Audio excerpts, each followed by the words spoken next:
If you are wondering when Dems are going to fight back, welcome to the club, the Fight Club.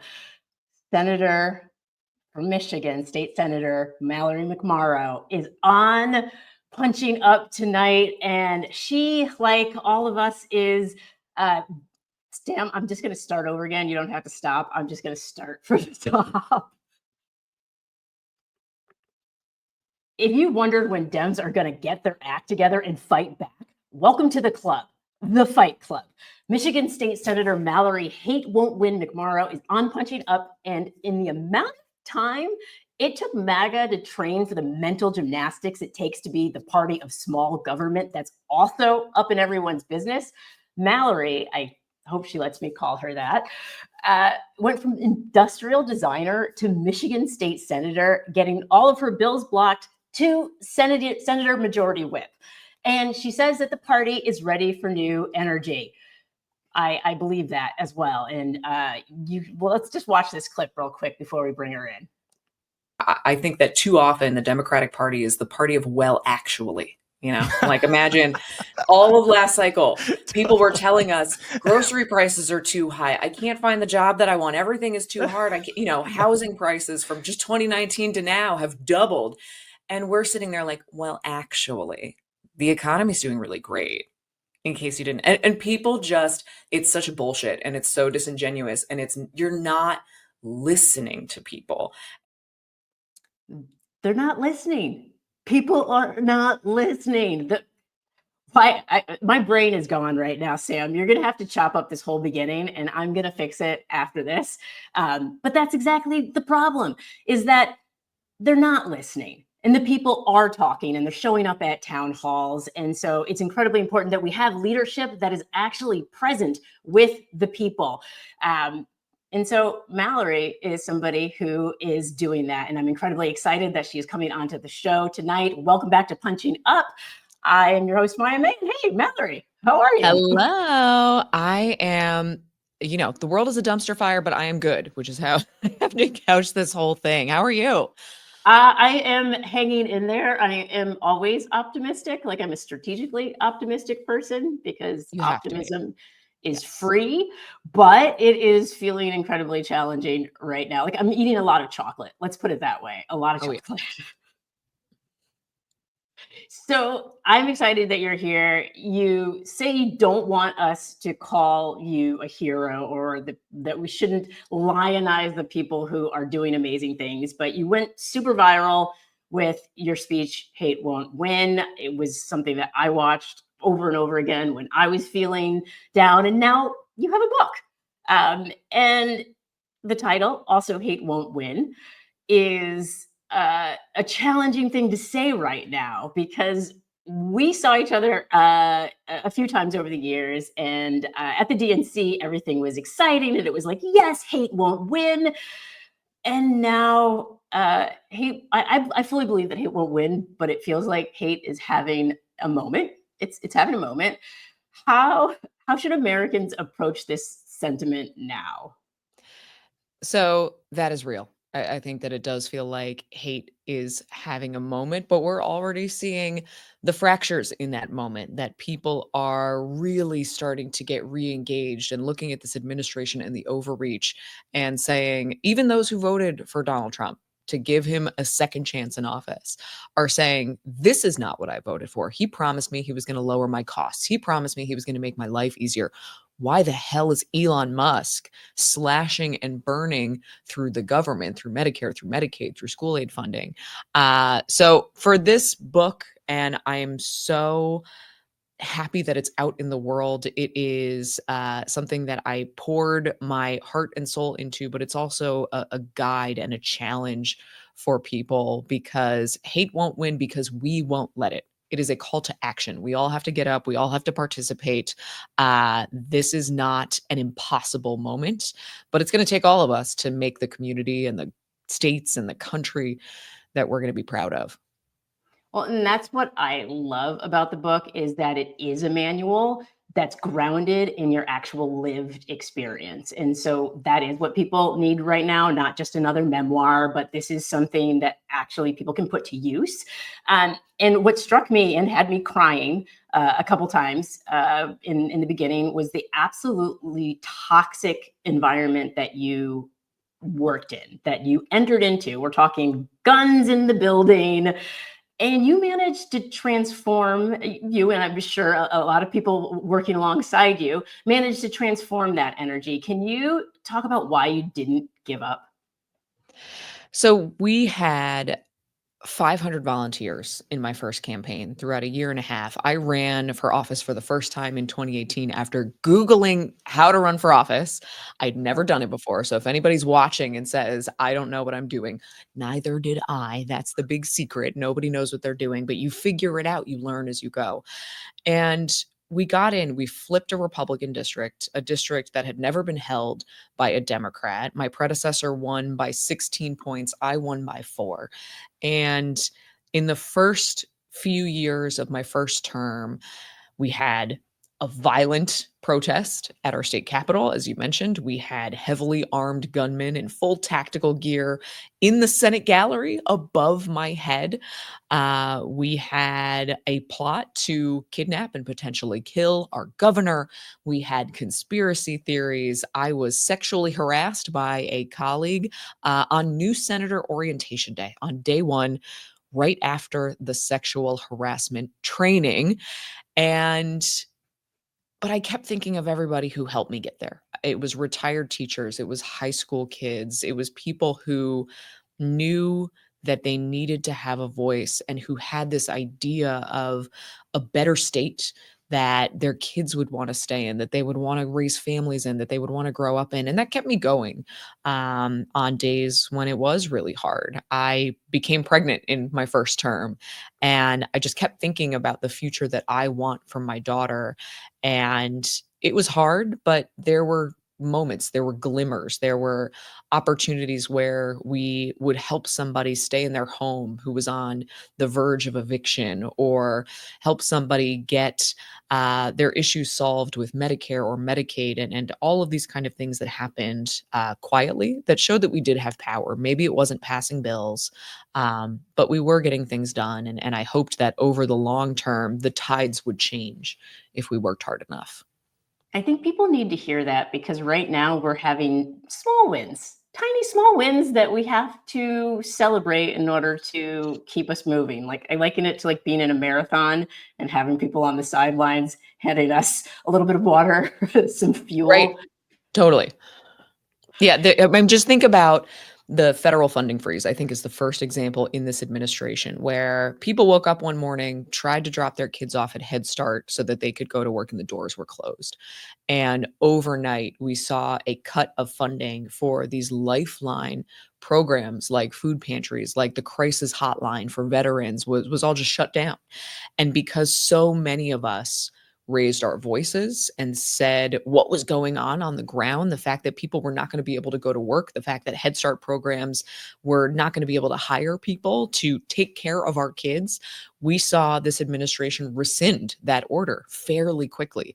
And that to me was a big silver lining that says that we are still very powerful, that this administration is not immutable. They still respond to pressure from the public because at the end of the day, we decide. They don't decide. Take your time. We I think because we're pre-taping, I hope Sam drop it in the chat because if we're pre-taping, we can cut stuff out. That would be amazing. Don't know. Let me know. That way I know if I should just keep going. Have some water. I'll have some water. Do you have more water? And water. Yeah. Water. Um, so the power of the people actually is still a thing. And it does. It very much seems like a lot of people have kind of checked out and are now, thrown up their hands in the air and said, okay, I'm not going to pay attention to politics. What do you say to the people in your life who are like, you know what, it's too late. It doesn't matter. I'm just going to focus on my family and I'm just going to focus on taking care of me and let that be the end of the day. I completely understand that desire. It can really feel like it's gone too far, that our efforts don't matter. I know so many people who worked so hard last year and feel like it was all for naught.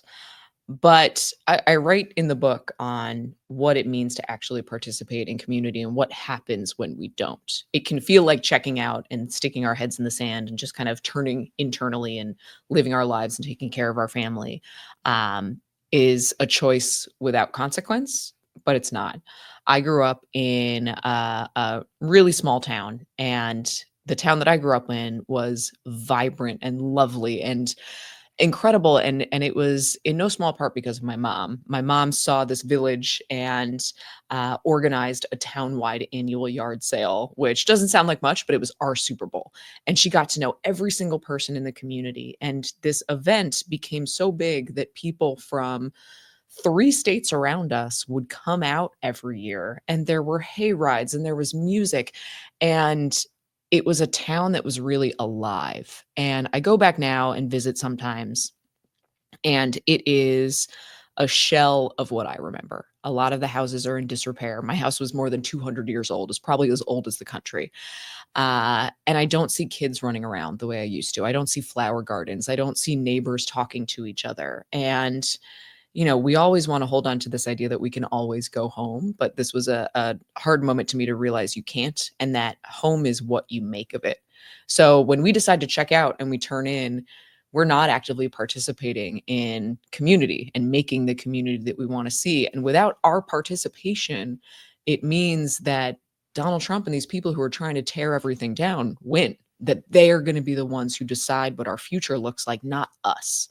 So I advise people all throughout the book, take a break, build up a really intentional news diet, turn off notifications on your phone. Something I do that has truly changed my life is I do not keep my cell phone in my bedroom. So it's not the last thing that I'm scrolling for hours at night, and it's not the first thing that I pick up in the morning. Make sure that you check in and you stay engaged, but you do it in a way that's sustainable. So you know what's going on.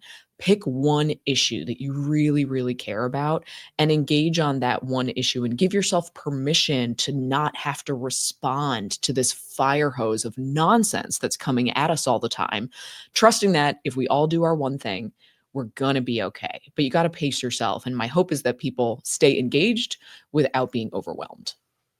See, and this is where I think community can come in, because you can have like a buddy system. Like, hey, you check the news this week. Let me know if the country's still here. I'll check Yeah. the news next week. Right. We're still here. It's still going. Right? Like if you could get a group of like 3 or 4 friends together, it could work. I like what you say in the book about community, not necessarily, because when we think of communities, it's easy in a small town. Maybe everybody knows everybody, but you talk about how even in our own building, sometimes we won't know our neighbors or, Yeah. down the street. Can you talk a little bit about how we can replicate this community building, regardless of whether we're in an apartment building or a yoga class or a suburban neighborhood? Totally. So yeah, I think a lot about the idea of make America great again and what that meant to people and why it was an intoxicating idea. And you look back historically, and people really knew their neighbors. They knew the people in their community. And I think more than anything else, that's what people are nostalgic for, is that feeling. So if we recognize that that is what it's actually about, how do we make sure that we can recreate that in the modern era, when we are on social media, when we are often disconnected from people because we're so plugged in online to our jobs or to whatever is happening in the local community Facebook group, which is online and not a real place. And there's interesting research that shows that actually the more dense an environment you live in, if you live in an urban area, you're actually much less likely to know your neighbors, even though you may live, feet away from them, versus folks in rural communities who may live a couple of miles away from their neighbors. So my challenge to people is, instead of using Facebook or social media to find yet another group full of people who already agree with you and going to that meeting, that's useful sometimes. Do you actually know everybody in your neighborhood? everybody in your building or everybody in a 3-block radius if you live kind of in the suburbs. And if not, get to know them and get to know them without an agenda. I interviewed Eitan Hirsch for the book, who is a political scientist, and he wrote the book Politics is for Power. And he wrote about how in his building, he started a WhatsApp group of parents who would just get together once a week and have pizza night for their kids. And he was like, we had no other agenda than to save the other parents in the group the hassle of planning dinner. It was a reprieve once a week for working parents to know that somebody in the group has pizza this week for everybody. But then that group became a place where neighbors were checking in on each other. There was a senior resident who said, oh, I need help with my air conditioning unit. And somebody was immediately there to hop in and help. And then when it was local election time, his kids went to all of their neighbors who they'd gotten to go, and they all went out and voted together. So I think when people think about, I have to have power and I have to have influence, that it's this overwhelming thing, but it can just be your neighbors and getting to know your neighbors. And then when it is time to think about policy or change, you have a group of people who know you and trust you and are more likely to take a shared action that will result in a better community for all of us. I love this. I attempt to try to talk to most of my neighbors, and then I find out things. And this is the tough part, because in your book you say we have to go into it without an agenda. And Yeah. in my mind, I'm like, I'm talking to you, and let me tell you, I was like, you better be progressive and a Democrat. Like, it is very difficult to engage with people. We're so fractured now. Yeah. And it is difficult to build that shared sense of community when we feel like our values are off. So how, in this very fractured world that we seem to be living in right now, or at least what's perceived as fractured, how do we try to bridge the gap when we, maybe in my case, I'm having a hard time?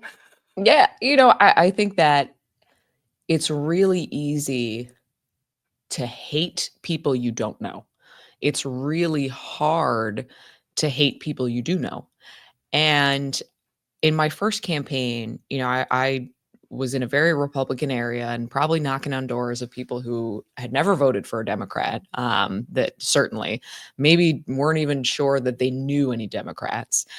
And what I found universally across the board was people who looked at me and said things like, you remind me a lot of my daughter who left and went to Chicago or New York or Denver. Why are you in Michigan? What can we do to bring our kids back? And there was something about that universal value that we all cared about this place. We all cared about our families. And there was a willingness to engage in a very different way than I think if I had just gone to the door and said, hi, I'm the Democrat running for state Senate and I care about these things, and they would have just shut it down. And that's that going in with an open mind and no agenda. Obviously, by the end of the conversation, I would tell them, yes, I'm running and here's why. And I hope you'll consider voting for me. But starting from that place where, I had a lot of people say, I don't like the Democratic Party, but I really trust you. I think some of the best emails that I got in my first term as a senator was when people would read my newsletter and see what I was working on and respond and say, I don't always agree with you, but I really respect you and I trust you. And I think we need a lot more of that. We're never going to agree with each other on everything, but if we can get to a place where we know each other and we respect each other, then I think we'll get out of this really ugly moment where everybody's just retreating to their corners. People are isolating themselves these days more by political persuasion than anything else. There's actually the New York Times put a tool together a couple of years ago where you could type in your address and see if you live in a political bubble. And we are self-segregating by politics. And that can make it really hard to believe that there are people who disagree with you if you never interact with them. So, it takes a lot of work, but it's genuinely really rewarding just to get to know your neighbors. Something that I really like doing in Michigan is a lot of people have porch geese. They're ceramic geese that are on their porches and they dress them up seasonally or in lion's gear or whatever. And I always something that I do is I try to find something at people's house that I like. I'm not a good gardener. If somebody's got a great garden, I will tell them. If they have a cool car, I will tell them. If they've got a great porch goose that's in a Halloween costume that I love, I will tell them. And there's a great way to just like break any anxiety that we have in meeting somebody to realize you like my weird thing. That's pretty cool. They're not Canadian geese, are they? They may be. They are. The fact that we are fighting with Canada is insane. If you take a wrong turn in Detroit, you are in Canada. It happens all the time. So, It, I was gonna say, it feels like a South Park episode, or what was it? The movie Blame Canada, like that. I know. It's like you weren't supposed to take South Park seriously, man. No, absolutely Nope. not. Like, what is No. happening here? Speaking of things that we like in common, cars. I think it's the coolest thing that you're an industrial designer by a trade and design cars. And I'm also an EV enthusiast. You're also in Michigan. And I have a feeling that you can identify cars by just looking at them. And so I want to look at some EVs that are Michigan made and see Ooh. if you can guess, and me as well, because I Okay. actually don't know what they are yet. So let's wait. There you go. What is this one? That's a Hummer. That's the Hummer EV. It's made in Detroit. And wait, go back to the Hummer EV. This is and it can do the side parking thing. Yeah, it can crab walk. That's what it's called. So it's the axles both simultaneously can kind of parallel angle. So it shimmies kind of on a diagonal, like a crab. Like I want to shimmy in car. Okay. Just Next shimmies one. over there. That is a Ford F-150 Lightning. Oh, you're good. You're really good. All right, next one. That is a Chevy Bolt. That's the new model. You're really good at this. So you actually know these. When you see them, you know them immediately. Oh yeah. Oh, that is the Cadillac, I believe, Ultique. So this is a very, very high-end bespoke Cadillac model that costs many, I think, hundreds of thousands of dollars. They are all hand built. This is the high end of the Cadillac. Wow. I want to go to a car show with you. I was like, this is Oh, come on absolutely. out. You're welcome anytime. We've got one more. This is a Bright Drop van. Bright Drop is an EV van company owned by GM. So this is delivery vans that are EVs, and they've got more range than any other EV van on the market. This is all news to me, and I feel so much smarter right now after our lightning round of what EV is this? That was a lot of fun. Actually, now I wish I had more cars to just show you. Like what? Because the thing is, like, I want like an EV McLaren. Not that I can afford a McLaren, but I'm looking for like a muscle car. There you go.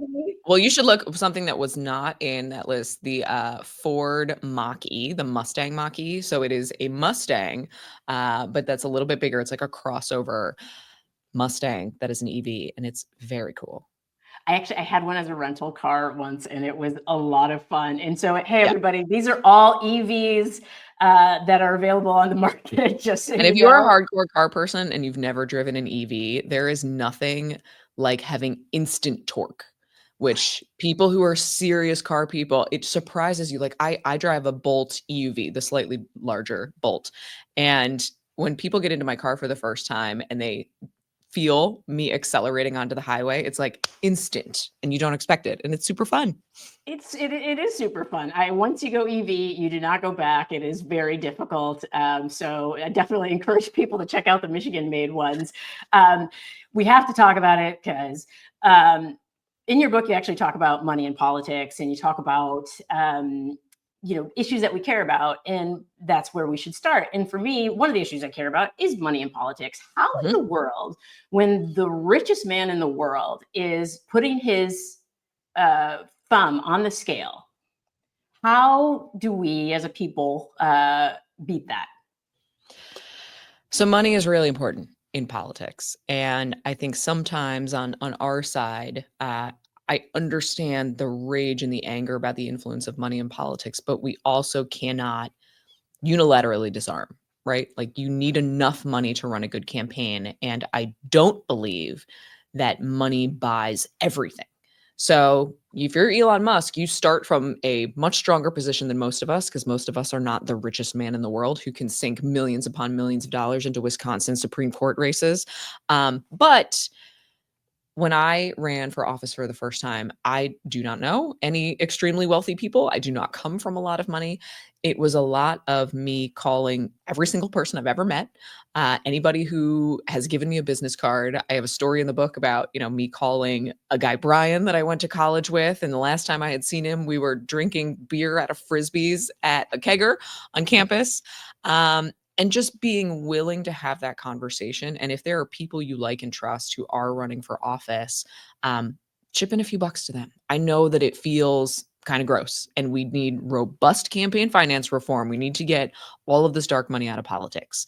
But until that happens, because that can only happen when people who believe that that needs to happen get into power to make it so, we've got to be willing to support people who are putting themselves out there and running for office. So my ask to everybody, small dollar donations do add up.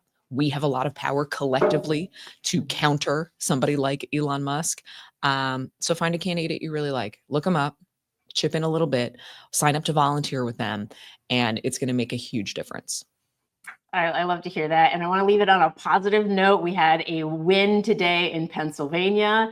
So huge. My absolutely. goodness.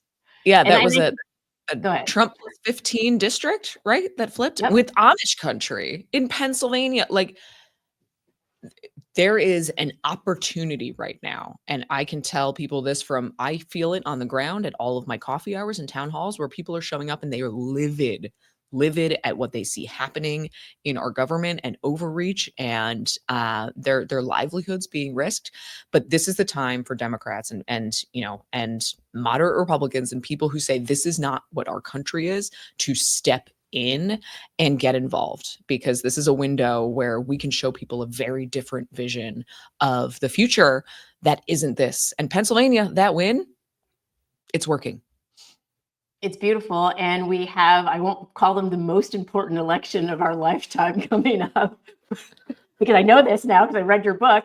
But we do have important elections coming up April 1st. Is that already next week? It's next week. Is it really next days? week? Where does the time go? What will you say to people, or what can you say to people to encourage them about what's happening in Wisconsin and Florida and how they can get involved?